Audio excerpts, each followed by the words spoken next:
আজ সন্ধ্যার টিফিনে ছিল আলুর বড়া, আর এই আলুর বড়াটা আমার দারুণ লাগে। তো তার জন্য প্রথমেই আলুগুলোকে ধুয়ে ভালো করে গ্রেট করে নিচ্ছি। আর আলুগুলো গ্রেট করার পর আবারও একবার ভালো করে ধুয়ে এখানে জলটা চিপে চিপে রাখতে হবে। মনে রাখবে আলুতে যেন একটুও জল না থাকে। তারপর দিয়ে দেবো হাফ চামচ আদা কুচনো, কিছুটা কাঁচা লঙ্কা, নুন পরিমাণ মতন, বেসন, আর এখানে দিয়ে দেবো 1 চামচ হলুদ, আর হাফ চামচেরও কম খাবার সোডা, আর কিছুটা ধনেপাতা কুচনো দিয়ে এবার খুব ভালো করে মেখে নিতে হবে। আর বলে রাখি এখানে কিছুটা গুঁড়ো লঙ্কাও আমি অ্যাড করেছিলাম, সেটা ভিডিও করতে ভুলে গেছি। দিয়ে খুব ভালো করে এই যে দেখো মাখাটা হয়ে গেছে, আর এটাতে কোনো জল ইউজ করবে না তোমরা। এরপর এরকমভাবে হাতের সাহায্যে খুব ছোটো ছোটো করে দিয়ে দেবো, যেরকমভাবে তোমরা বড়া ভাজো।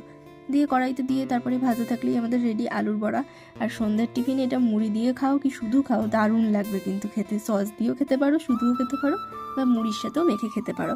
আমার তো দারুণ লাগে। স্কুলে প্রায় দিন টিফিনে মা আমাকে এটা করে দিত। আর আজকে বায়না করেছিলাম সন্ধ্যেবেলা খাবো, তাই জন্য রেডি গরম গরম আলুর বড়া।